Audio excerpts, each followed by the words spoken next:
ইহুদি এসে একজন মুসলমানের বিরুদ্ধে নালিশ করেছে আল্লাহর নবীর দরবারে। নবীজি সাক্ষ্য প্রমাণ নিয়ে সবকিছু শুনে মিলে রায় দিলেন ইহুদির পক্ষে, মুসলমানের বিপক্ষে। কারে কয় মিজান। তিনি চলে গেলেন হযরত ওমর রাদিয়াল্লাহু তাআলা আনহুর কাছে। কপাল কত খারাপ, তার কাছে গিয়ে বলছেন, ভাই ওমর, একটা বিচারের ছানি করার জন্য আসছি। বলে, ছানি আসছো আমার কাছে? পয়লা গেছিলা কার কাছে? গেছিলাম মুহাম্মদ সাল্লাল্লাহু আলাইহি ওয়াসাল্লামের কাছে। দেখেন অবস্থাটা। সবকিছু শুনে মিলে আমি মুসলমান, চান্দা দেই, জিহাদের পয়সা দেই, সাথে সাথে থাকি, জামাতে নামাজ পড়ি, জিহাদের ময়দানে যাই। বিচারটা আমার পক্ষে না হয়ে রাসূল ইহুদির পক্ষে রায় দিয়ে দিলেন। এটা একটা কথা হইল নাকি? আপনি বিচক্ষণ মানুষ, সবকিছু শুনে মিলে আপনি বিচারটার ছানি করে দেন। হযরত ওমর বলেন, বাবাজি অপেক্ষা করো, আমি তোমার বিচারে ছানি করতেছি, দাঁড়াও। হযরত ওমর ঘরের মধ্যে ঢুকলেন, তরবারি নিয়ে আসলেন, খাপের থেকে তরবারি বার করে হযরত ওমর বলেন, যেই ব্যক্তি আল্লাহর নবীর ফয়সালা করার পর তা মানতে পারে না, তার ছানি করতে আসে, তার ফয়সালা তো এই রকম করে করে দিতে হয়। তরবারি মারলেন। একজন রাসূল পাক সাল্লাল্লাহু আলাইহি ওয়াসাল্লাম এক ইহুদির কাছ থেকে ধার করেছিলেন এবং নির্ধারিত তারিখে ধারের টাকা পরিশোধ করেছেন। ওই ইহুদি প্রতিমধ্যে একদিন রাসূলকে ধরে বলছেন, মুহাম্মদ সাল্লাল্লাহু আলাইহি ওয়াসাল্লাম, তুমি আমার কাছ থেকে যে টাকা নিয়েছিলে টাকাগুলি ফেরত দাও। উনি বলছেন, আমি তো টাকা তোমাকে ফেরত দিয়েছি। কয় না, আমি টাকা পাই নাই, টাকা ফেরত দাও। হুজুর বলছেন দিয়েছি, আর ও বলছে দাও। এমন সময় একজন সাহাবী এসেছেন, বলছেন, হুজুর এখানে কি হচ্ছে? হুজুর বলছেন, এই লোকটার কাছ থেকে আমি টাকা নিয়েছিলাম, টাকাটা ফেরত দিয়েছি, তারপরেও সে আমার কাছে বলছেন আমি ফেরত দেইনি। সাহাবী বলছেন, হুজুর আমি জানি আপনি তাকে টাকা ফেরত দিয়েছেন। হুজুর বলছেন, তা কি করে হয়?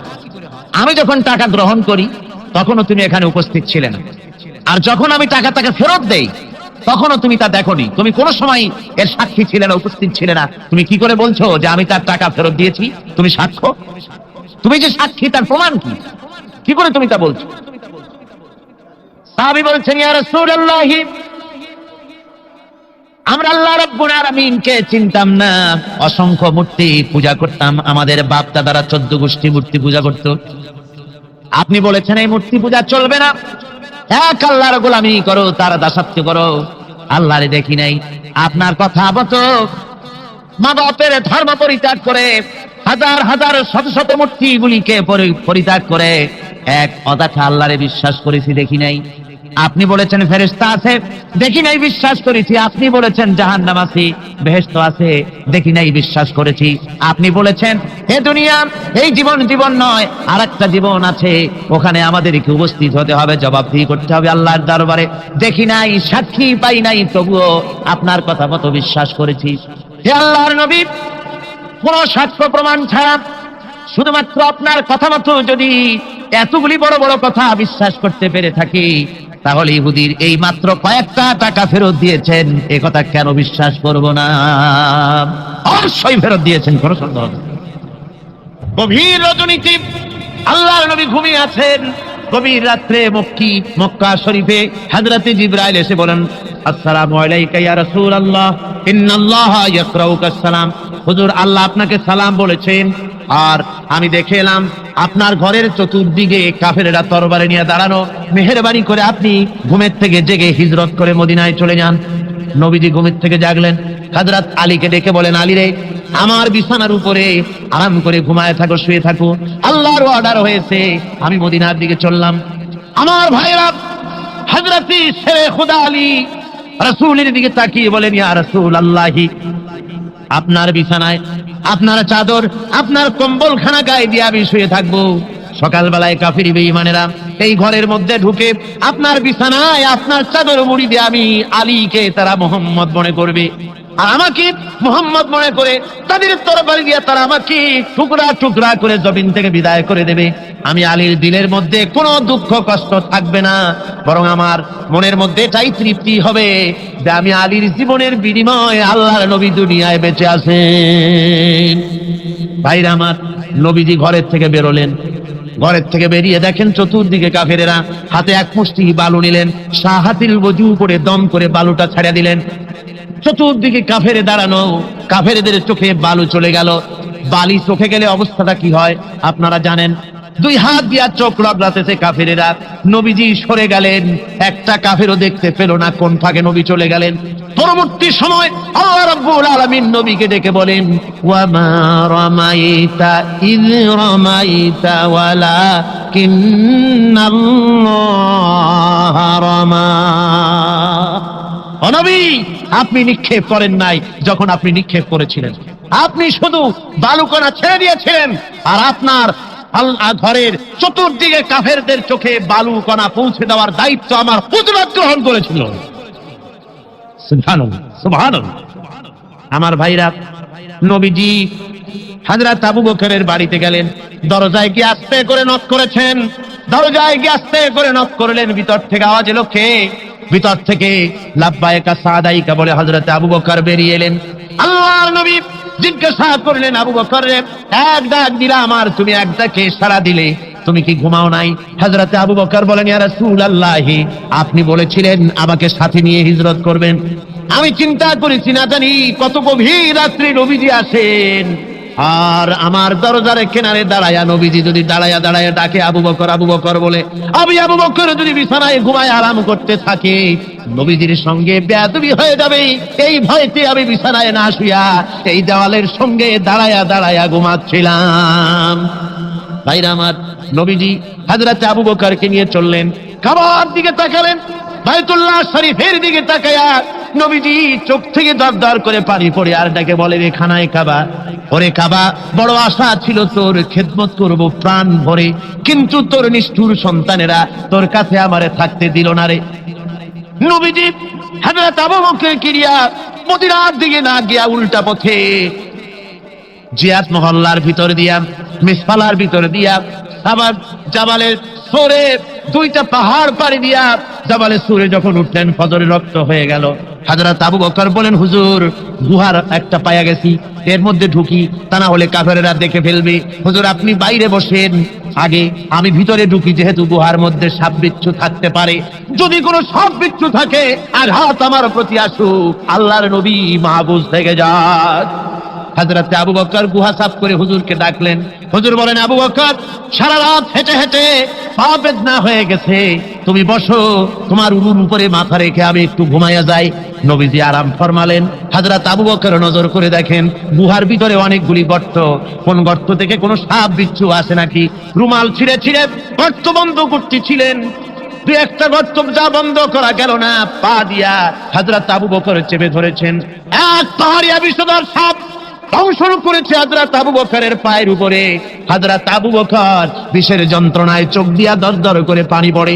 হুজুর সঙ্গে সঙ্গে মুখ থেকে থুতু মোবারক বার করে সাপে কাটা জায়গায় থুতু মোবারক লাগিয়ে দিলেন, যন্ত্রণা বন্ধ হয়ে গেল।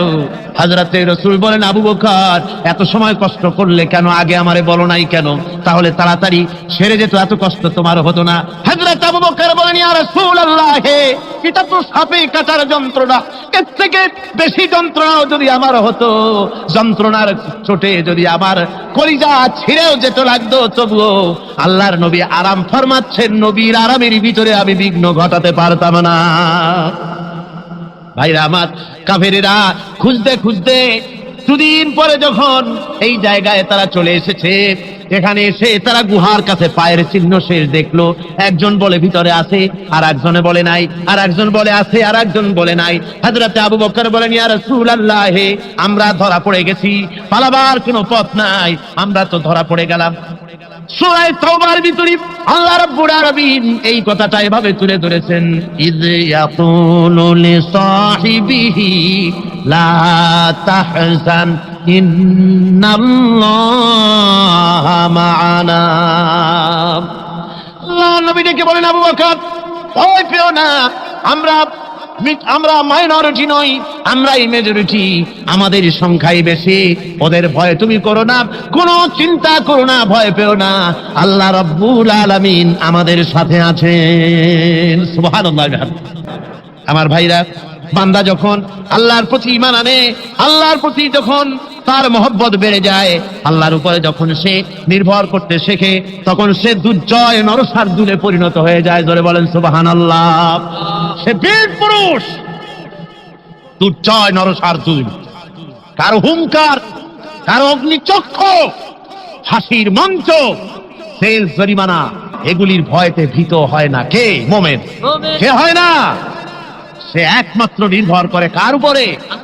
চলে বলেন কার উপরে? রাসূল পাক সাল্লাল্লাহু আলাইহি ওয়াসাল্লাম তিনি হযরত আলীর হাতে তরবারি উঠায় দিলেন। জুলফিকার বললেন, আলী তুমি যাও আজকের ময়দানে সেনাপতির দায়িত্ব পালন করো। হযরত আলী তরবারি হাতে নিলেন। ইসলাম আক্রমণকারী যে না সে কথা বলতে আমি এই কথা নিয়ে আসছি। হযরত আলী গেলেন, যায় মুরাহহাবের সামনে পড়েছেন। মুরাহহাব হলো হাদিসে এসেছে, মুরাহহাব হচ্ছে কাফেরদের নেতৃত্ব দিচ্ছে।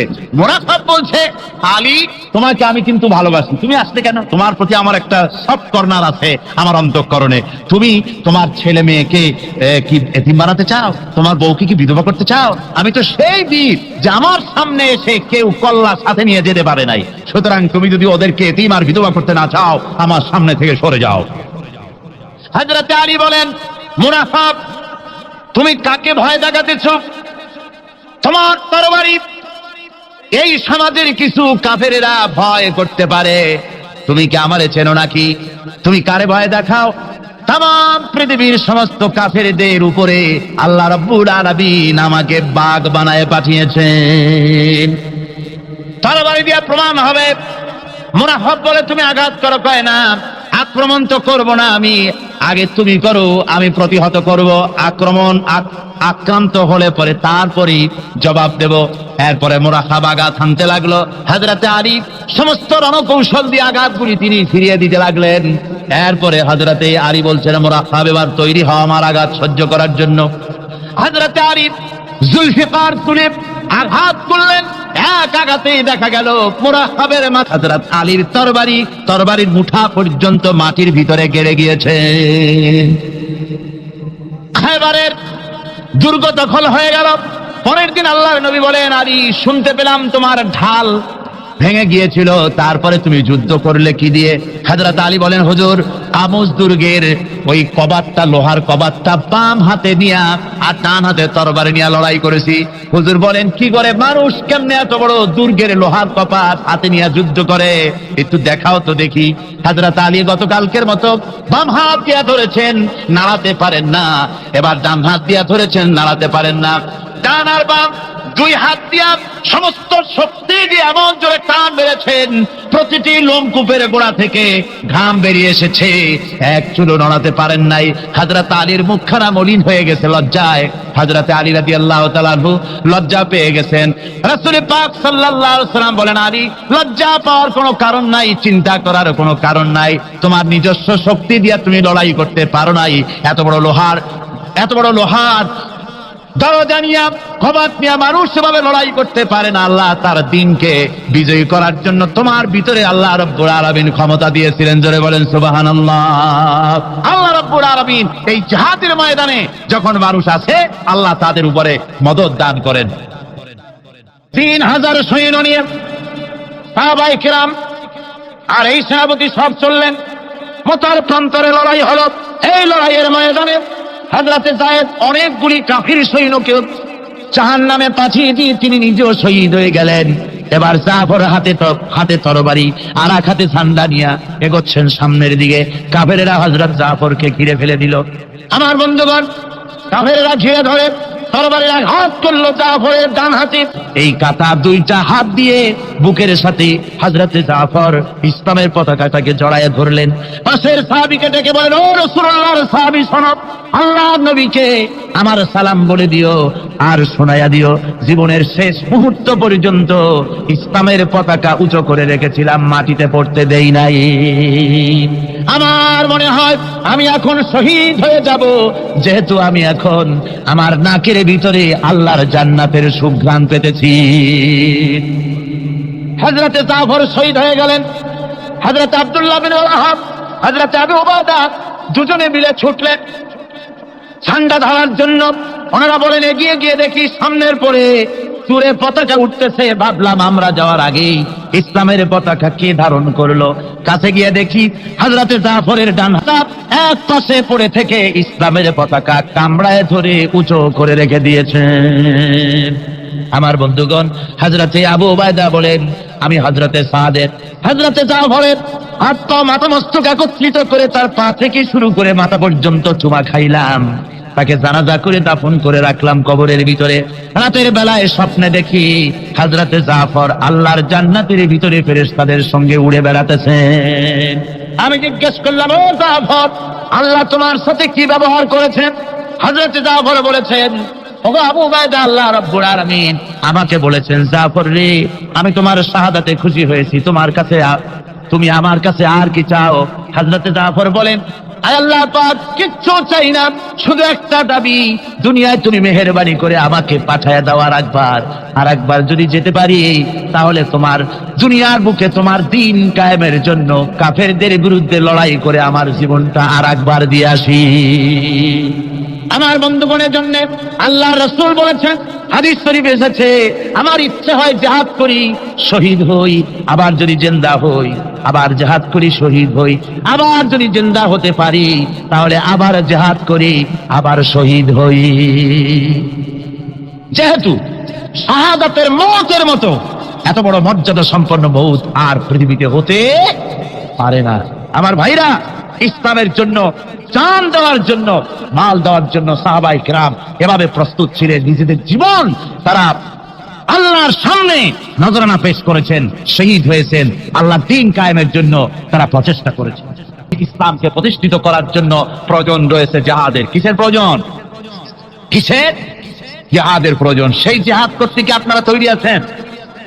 জিহাদের জন্য তৈরি আছেন? সেই জিহাদ কিন্তু সেই জিহাদ মানে কি? সেই জিহাদের আবার অপব্যাখ্যা করা হয়েছে। জিহাদের অপব্যাখ্যা করা হয়েছে এইভাবে যে, ওয়ালাকিন কালান্দার কাফে দুশমনাস, দুশমনের হাতে কলম ছিল, ওরা যেমন খুশি আমাদের ইতিহাসকে চিত্রিত করেছে। ওরা বলেছে ইসলামের ইতিহাস থেকে তরবারি আর রক্তের গন্ধ আসে, কিন্তু আসলে জিহাদের অর্থ তো তরবারির যুদ্ধ নয়। জিহাদের অর্থ হচ্ছে যে কোনো উদ্দেশ্যকে সফলতায় পর্যবসিত করার জন্য যে প্রাণান্তকর প্রচেষ্টা করা হয়, ওই প্রচেষ্টার আরবি নাম হচ্ছে জিহাদ। জিহাদ যেটাকে বলা হয়েছে, ওটা হচ্ছে যে কোন উদ্দেশ্যকে সফলতায় পৌঁছাবার জন্য যে চেষ্টা, ওই চেষ্টার নাম জিহাদ। তবে এই চেষ্টা করতে গিয়ে যখন বাধা আসে সশস্ত্র, ওই সশস্ত্র বাধার মোকাবেলা সশস্ত্রভাবে করা যেটা, ওইটা হচ্ছে জিহাদের চূড়ান্ত রূপ। কথা বুঝেছ? ইসলাম প্রথমে কাউকে আক্রমণ করে না। ইসলাম প্রথমে কাউকে আক্রমণ করে না, আক্রান্ত হলে পরে তারপরে এর জবাব দেয়। ঠিক কিনা? দেখেন না, হযরত আলী রাদিয়াল্লাহু তাআলা আনহু ওই যে খয়বারের যুদ্ধে, সেইখানে কেউ খয়বারের এই দুর্গ মুসলমানদের হাতে আসে না, প্রতিদিন যুদ্ধ হচ্ছে, অথচ যুদ্ধে কোনো ফলাফল দেখা যাচ্ছে না। ফজরের এশার নামাজের পর হুজুর বলছেন, ও সাহাবীরা, আগামীকাল আমি এমন এক ব্যক্তির হাতে ইসলামের ঝান্ডা তুলে দেব, যাকে আল্লাহ এবং আল্লাহ রাসূল বেশি ভালোবাসেন, এবং তিনিও আল্লাহ এবং আল্লাহ রাসূলকে বেশি ভালোবাসেন, আর তার হাতেই বিজয় হবে। হযরত ওমর রাদিয়াল্লাহু তাআলা আনহু বলেন, আমার এরকম পেরেশানির রাত জীবনে আর কখনো গেছে কিনা জানি না। আমি সারা রাত পেরেশান ছিলাম যে ওই ব্যক্তিকে আমি হতে পারবো। ফজরের নামাজের পর আল্লাহর নবী বলছেন, সাহাবীরা, আমার আলী কোথায়, তাকে দেখছি না কেন? সবাই বলছেন, হুজুর, হযরত আলীর চোখ উঠেছে, তাই নামাজের জামাতে শরীক হতে পারেন না। হুজুর বললেন, তাকে নিয়ে আসুন। দুজন সাহাবীর কাঁধের উপরে ভর করে হযরত আলী এলেন। হুজুর সাল্লাল্লাহু আলাইহি ওয়াসাল্লাম তার মুখের থুতু মোবারক নিয়ে হযরত আলীর চোখে লাগিয়ে দিলেন। সাথে সাথে আগের থেকেও ভালো দৃষ্টিশক্তি সম্পন্ন হয়ে গেলেন। সুবহানাল্লাহ। আমার ভাইরা, জিহাদের ভিতরে সাহাবায়ে কেরাম আল্লাহর জান্নাতে যাওয়ার জন্য তারা জিহাদ করেছেন। তারা দেশ দখলের জন্য জিহাদ করেন নাই, দিন প্রতিষ্ঠার জন্য লড়াই করা ফরজ। দিন প্রতিষ্ঠার জন্য লড়াই করা কি? ধরে কোন কি? আর এই ফরজ দায়িত্ব পালন করতে গিয়ে যদি কেউ মারা যায়, তাহলে কোথায় যাবে? কোথায় যাবে? ওই শাহাদাতের মওত হচ্ছে একটা সেতু, বা একটা ব্রিজ, একটা সাঁকো। এপারে দুনিয়া, ওপারে আল্লাহর জান্নাতুল ফেরদাউস। জোরে বলেন সুবহানাল্লাহ। এই জন্য হযরত ওমর ফারুক রাদিয়াল্লাহু তাআলা আনহু সব সময় দোয়া করতেন, আল্লাহুম্মা রযুকনি শাহাদাতান ফি সাবিলিক ওয়াজআল মাউতি ফি বালাদি রাসূলিক। আল্লাহ রাব্বুল আলামিন, আমাকে রাসূলের শহরে মওত দাও, আর আমাকে তোমার দ্বীনের রাস্তায় শাহাদাত মঞ্জুর করো। জোরে বলেন আমিন। এটা আমাদের দোয়া, আমারও দোয়া, আমার সারা জীবনের স্বপ্ন, সারা জীবনের স্বাদ, আল্লাহ যেন শাহাদাতের মওত নসিব করে দেন। জোরে বলেন আমিন। এর থেকে উন্নত মানের মওত আর নাই। ওই প্যারালাইসিস হয়ে বিছানায় পড়ে তড়পায় তড়পায় মরার কোনো দাম নাই। দুনিয়ার বুকে বিড়ালের জিন্দিগি বছর করার 500 বছর বেঁচে থাকার দাম নাই, সিংহের মতো 1 সেকেন্ড বেঁচে থাকার দাম আছে, ঠিক কিনা? আর মৌত, প্লীহা, যকৃত, typhoid, paralysis, diabetes, heart attack, kidney পচে দেওয়া, হাবিজাবি মৌতের চাইতে আল্লাহর রাস্তায় জিহাদ করে শাহাদাতের মৌত সর্বশ্রেষ্ঠ মৌত। যেরকম সুবহানাল্লাহ। আল্লাহ পাক বলেন, وهو الذي جعل الليل والنهار خلفة لمن أراد أن يذكر أو أراد شكورا। আর আমি দিন এবং রাতকে একে পরস্পরের স্থলাভিষিক্ত বানিয়েছি যারা শুকর আদায় করবে আর যারা এর দ্বারা জ্ঞান অর্জন করবে তাদের জন্য।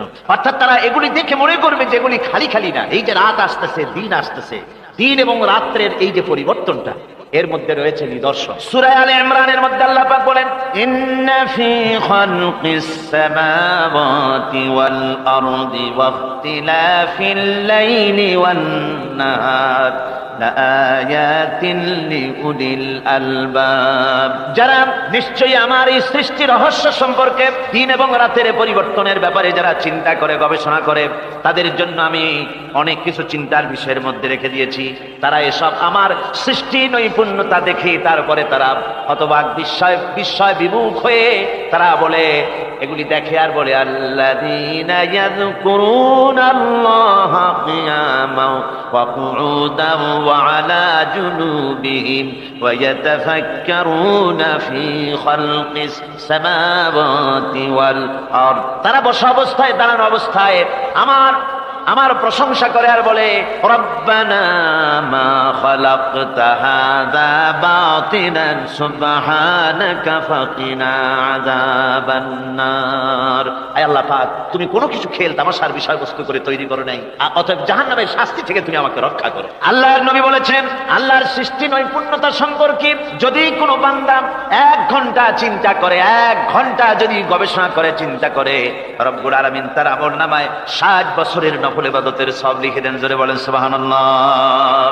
আল্লাহ পাক এই সমস্ত কথা বলে এখন ওই ফর্মুলা বলতেছেন যে আসলে আমার বান্দা হওয়ার জন্য, খাঁটি বান্দা হওয়ার জন্য তার কয়েকটি বৈশিষ্ট্য থাকতে হবে। আল্লাহ পাক এখানে 8টি বৈশিষ্ট্য বর্ণনা করেছেন। আল্লাহর খাঁটি বান্দা হওয়ার জন্য বৈশিষ্ট্য কয়টা লাগবে? 8টি। বেহেশত কয়টা? বেহেশত কয়টি? আল্লাহ পাক বৈশিষ্ট্য বানিয়েছেন 8। এখানে 8টি বৈশিষ্ট্যের কথা বলা হয়েছে। মহান আল্লাহ রাব্বুল আলামিন বলেন, ওয়া ইবাদুর রাহমানিল্লাযীনা ইয়ামশুনা আলাল আরদি হাওনা ওয়া ইযা খাতাবাহুমুল জাহিলুন ক্বালু সালামা। রহমানের খাঁটি বান্দা তারা, রহমানের আসল বান্দা তারা, যারা নাকি জমিনের উপর থেকে যখন হাঁটে খুব বিনয় বিনম্রতার সাথে তারা চলে। ওয়াইদা খাতাবাহুমুল জাহিলুন, আর যখন জাহিলরা তাদের সঙ্গে কথাবার্তা বলতে আসে তখন তারা তাদেরকে বলে, তোমাদের প্রতি সালাম, এই বলে তারা চলে যায়। অর্থাৎ এই 8টি বৈশিষ্ট্যের প্রথম বৈশিষ্ট্য ধরা হয়েছে চালচলনকে। ইমানদার খাঁটি বান্দা যারা, তাদের চালচলন সম্পর্কে প্রথম বৈশিষ্ট্য ধরা হয়েছে। তার মানে হচ্ছে নির্লজ্জ, স্বৈরাচার, মাস্তান, গুন্ডা, বদমাশ, অত্যাচারী, এদের চালচলন এক ধরন। আবার অন্যদিকে ব্যক্তিত্ব সম্পন্ন, মর্যাদাবান, এরপরে শিক্ষিত, ভদ্র, মার্জিত, তাদের চালচলন ভিন্ন ধরনের। এই 2 শ্রেণীর চালচলন কি একরকম হয় নাকি? একরকম হয়। তার কারণ হচ্ছে ব্যক্তির চালচলনের মাঝেই তার অবস্থাটা বোঝা যায় যে আসলে লোকটি কেমন। আল্লাহ রাব্বুল আলামিন এই কথার দ্বারা এটা প্রমাণ করতে চান যে মুমিন বান্দা যারা হবে, আল্লাহর হবে, তাদের পরিচয় দেওয়া লাগবে না। তাদের চালচলন দেখে, তাদের হাঁটা দেখে, তাদের চলা দেখে, তাদের বলা দেখে, তাদের আচরণ দেখে লোকেরা বুঝতে পারবে যে ইনি হচ্ছেন আল্লাহর একজন খাঁটি বান্দা, একজন মুমিন ব্যক্তি, একথা বুঝতে পারবে। আর সে ব্যক্তি জমিনের উপরে চলবে বিনম্রভাবে। কোরআনে কারিমে অন্য জায়গায় আল্লাহ রাব্বুল আলামিন বলেছেন, ওয়ালা তামশি ফিল আরদি মারহান ইন্নাকা লান তাখরিকাল আরদা ওয়া লান তাবলুগাল জিবালা তুলা। আমার জমিনের উপরে অহংকারের পদবরে হেঁটো না, আমার জমিনের উপরে অহংকার করে জমিনের উপরে হেঁটো না। তুমি জমিনের উপরে অহংকার করে হেঁটে পদাঘাত দিয়ে আমার এই জমিনকে ফাটায় দিতে পারবে না, আর তুমি লাফ দিয়ে আমার আকাশে আমার পাহাড়ের উচ্চতাও তুমি ছাড়িয়ে যেতে পারবে না। অহংকার করে কেউ কি পায়ের আঘাত দিয়ে জমিনটাকে ফাটায় দিতে পারে? কি বলেন, পারবে? আর অহংকার করে লাফ দিয়ে পাহাড়ের উচ্চতাও কি কেউ ছাড়িয়ে দিতে পারবে? পারবে না। সুতরাং অহংকার, মোমেন ব্যক্তি যারা, তারা অহংকার করতে পারে না। অহংকার মোমেনের স্বভাব নয়। অহংকার করতে পারে কেবলমাত্র আল্লাহ রাব্বুল আলামিন। অহংকার হচ্ছে আল্লাহ পাকের ইজাত। অহংকার কে করতে পারেন? আল্লাহ পাক করতে পারেন। মানুষের অহংকার শোভা পায় না। মানুষ, তোমার আবার অহংকার কিসের? এক ফোঁটা নাপাক পানি দিয়ে যার জন্মের উৎস, এমন নাপাক পানি যা শরীর থেকে নির্গত হলে পরে গোসল করা ফরজ হয়ে যায়, এমন এক ফোঁটা নাপাক পানি যার জন্মের উৎস, তার অহংকার কি? অহংকার করবেন আল্লাহ রাব্বুল আলামিন। হাদিসে কুদসির ভিতরে এসেছে, আল্লাহ পাক বলেছেন, যে ব্যক্তি অহংকার করে সেজন্য আমার চাদর নিয়ে টানাটানি করে। জোরে করে নাউযুবিল্লাহি মিন যালিক। সুতরাং মোমেন বান্দা যিনি হবেন, আল্লাহর খাঁটি বান্দা, রহমানের খাঁটি বান্দা, সে ব্যক্তি কখনো জমিনের উপর অহংকারের সাথে চলাফেরা করবে না, বরং তার চাল চলন হবে অত্যন্ত বিনম্র। আর কি? আর হলো জাহিলদের সঙ্গে সে কোনো বিতর্কে লিপ্ত হবে না। জাহিলরা গালাগালি দেবে, গালাগালির জবাবে সে গালাগালি দেবে না।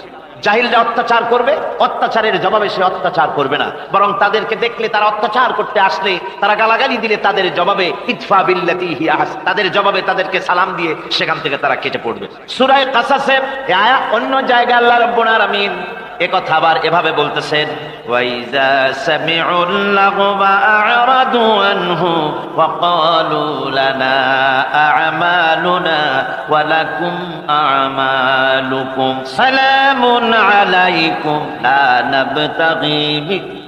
নাবতাগিল জাহিলিন।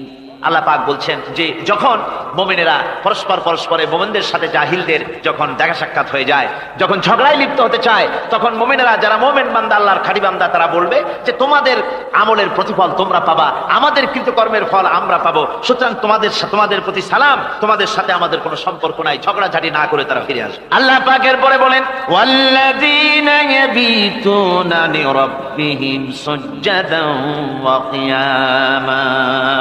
রহমানের খাঁটি বান্দা তারাই আরেকটি বৈশিষ্ট্য, তাদের এই 2 নম্বরের বৈশিষ্ট্য এবার বলা হচ্ছে। রহমানের, আল্লাহর খাঁটি বান্দার 2 নম্বরের বৈশিষ্ট্য যেটা, সেটা হচ্ছে যে তারা রাত কাটায় তার রবের হুজুরে, আল্লাহর দরবারে সেজদা দিয়ে দাঁড়িয়ে থেকে কান্দাকাটি করে তারা রাত গুজরান করে। জোরে বলেন সুবহানাল্লাহ।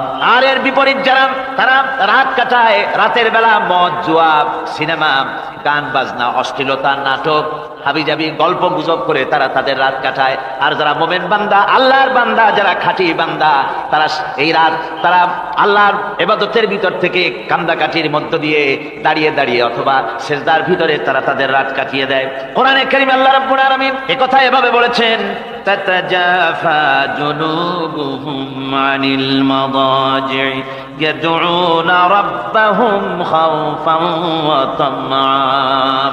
আমার মোমেন বান্দারা তাদের পার্শ্বদেশ এবং পৃষ্ঠদেশ, বিছানার উপরে বেশি রাত থাকে না। তারা তাদের রবের প্রতি, রবের ভয়, আল্লাহর ভয়, আশা এবং আশা পোষণ করে।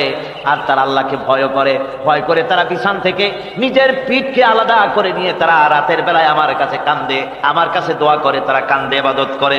সূরা যারিয়াতের ভিতরে রব্বুল আলামিন বলতেছেন, কানু কালিলাম মিনাল লাইলি মা ইয়াহজাউনা ওয়া বিল আসহারিহুম ইস্তাগফিরুন। আমার এই মুমিন বান্দাগুলি, আমার যারা, তারা সারা রাত ঘুমায় না, রাতের একটা অংশ মাত্র তারা ঘুমায়, সারা রাত ঘুমায় না, একটা অংশ তারা ঘুমায়, আর বাকি অংশটুকুন শেষ রাত্রে তারা ওঠে আর আমার দরবারে তারা কান্দে, মাপ চায় আর কাঁদতে থাকে, চোখের পানি ফেলতে থাকে। আল্লাহ রাব্বুল আলামিন শেষ রাত্রে প্রথম আকাশে আসেন।